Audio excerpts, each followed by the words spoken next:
Hi everybody, thank you very much. I'm Orlando Ruiz Jr. Welcome to another classic movie review. I am talking about the biblical 50s classic epic, The Ten Commandments. This came out in 1956, directed by Cecil B. DeMille. This would sadly be his last film. He passed away in the late 50s. He made a lot of great movies like the 1952 The Greatest Show on Earth, Samson and Delilah from 1949, Cleopatra from 1934. The guy was a great showman to the point where at the beginning of this film, he shows up on a stage talking to the audience and kind of presents this film in kind of a formal way. It being Easter very recently, I sat down to watch this movie. It's a very long movie, but it's very well made. It's very entertaining, very good storytelling, some nice performances in this film, some overacting in there, but it is the 50s. It is the decade of overacting, in my opinion, and so with this material, with this biblical story, it's kind of fitting for the subject, which is the story of Moses. And this is a movie that is very long, so if you're gonna watch this, I recommend, take a break in between, or if you're really enjoying it, go ahead and tunnel through like I did. But yeah, it's a long watch. Titanic, The Godfather, those movies are like 3 hours long. And there are movies that are longer, movies like The Irishman. This is closer to 4 hours. This is around 231 minutes. So, yeah, it is quite a sit, but very much worth it when you get to the end. This film is based on several books. The Prince of Egypt from 1949, written by Dorothy Clark Wilson. There's also a novel written by J.H. Ingram that came out in 1859 called Pillar of Fire, and a 1937 novel written by an A.E. Southern called On Eagle's Wings. But the original source material that these books got their source material from is, of course, the Bible. Personally, I don't think you have to be a religious person to enjoy a film like this. I think a good story is a good story, and the story of Moses is a great story. Yul Brynner was in some great films. He had some great parts in movies like Anastasia, The King and I, the original The Magnificent Seven, the original Westworld, and in the role of Ramesses, he plays one of the great movie villains of all time in one of his best performances. Yul Brynner had a very commanding presence on the screen. He had kind of an intimidating aura about him. His line delivery was always impeccable, and you always believed whatever he was saying, no matter who he played in any film. The guy was just that good.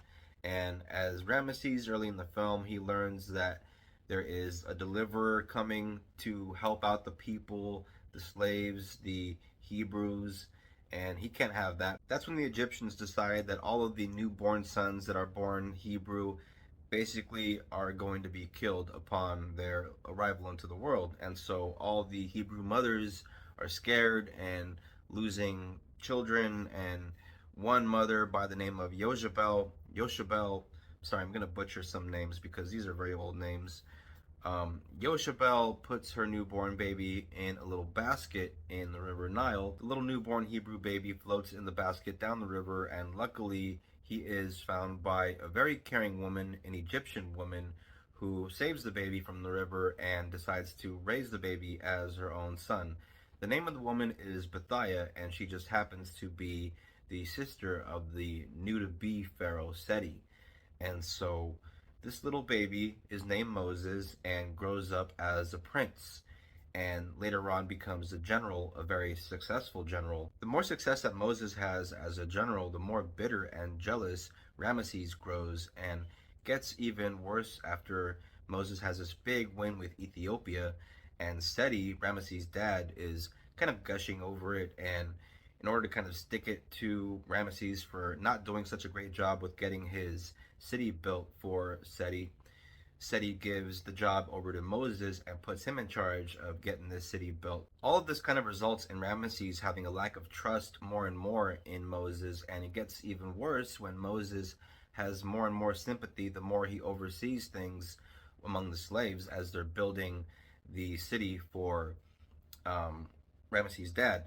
And so there is a moment where there is a woman that is greasing these big stones, and they're moving them. All these guys are kind of pulling these ropes, moving these huge stones, and her dress gets caught underneath, and she's about to be crushed. And the foreman is just like, keep going, screw her. She dies, she dies. But somebody gets Moses to come help, and saves her life. Not only is Moses kind and sympathetic to the Hebrew slaves, but when the slaves tell Moses about the conditions they're working in and how they're being treated and not being fed, so they can't really work, he decides he's going to take it upon himself to make sure they are fed. And so a lot of the grain that's being stored for all the rich Egyptians, he lets them have access to that. And when Ramesses finds that out, doesn't look too good on Moses. Other big stars of this era that helped to round out the cast in this film are Anne Baxter in the role of Nefertiri. In the role of Dathan, you have Edward G. Robinson. In the role of Baca, you have Vincent Price. Sir Cedric Hardwicke plays Seti. In the role of Zipporah, you have Yvonne DiCarlo, who played Lily Munster in The Munsters. So everything begins to take a turn for the worse in this story when the servant lady of Bethia, Mamnet, kind of spills the beans to Nefertiri, who kind of goes crazy when she hears the news about the true origin of Moses, the man that she loves. When she finds out he's actually a Hebrew, she decides she's going to do whatever she has to do to keep that a secret. What exactly she does, I won't reveal it, let you watch that for yourself. But this is where things begin to snowball and get worse and worse for Moses, especially since you have the character played by Edward G. Robinson, who is kind of a sneak and always at the right place at the wrong time, hearing bits of information that are, very hush hush. And when he does hear certain things, he kind of blabs out to Ramesses. This movie is beautifully shot from beginning to end. There are great locations, great looking sets, great costumes. The music score in this movie by Elmer Bernstein is incredible. Elmer Bernstein was one of the great music composers of all time. Not only could he do great dramas like To Kill a Mockingbird or the music for an action western like the original The Magnificent Seven, he also did the music for many great comedies. He did the music for National Lampoon's Animal House. He did the music for Airplane. He did the music for Stripes and Ghostbusters. Here the music is big and broad and epic and majestic and really helps to lend to the scope and scale of all the visuals. And of course, it being the 50s, a lot of the acting is, bigger than life. And I'm not gonna lie, there are some moments when I kind of chuckled a bit at the performance from Charlton Heston, because he is overall known as kind of an overactor in a lot of his films. And here in the Ten Commandments as Moses, the overacting is dialed up to 11, especially in the big Sermon on the Mount scene towards the end. After all these years, not only is this a great epic story, but it is a great visual experience. It is a great looking movie. The sets, the production, everything holds up beautifully to this day. The acting is the only thing that I will say feels dated in terms of that 1950s style acting, but other than that, this is a terrific film. At the time of this film's release, it was the most expensive movie ever made, and watching it today, it's pretty apparent because you can still see every cent up there on the screen.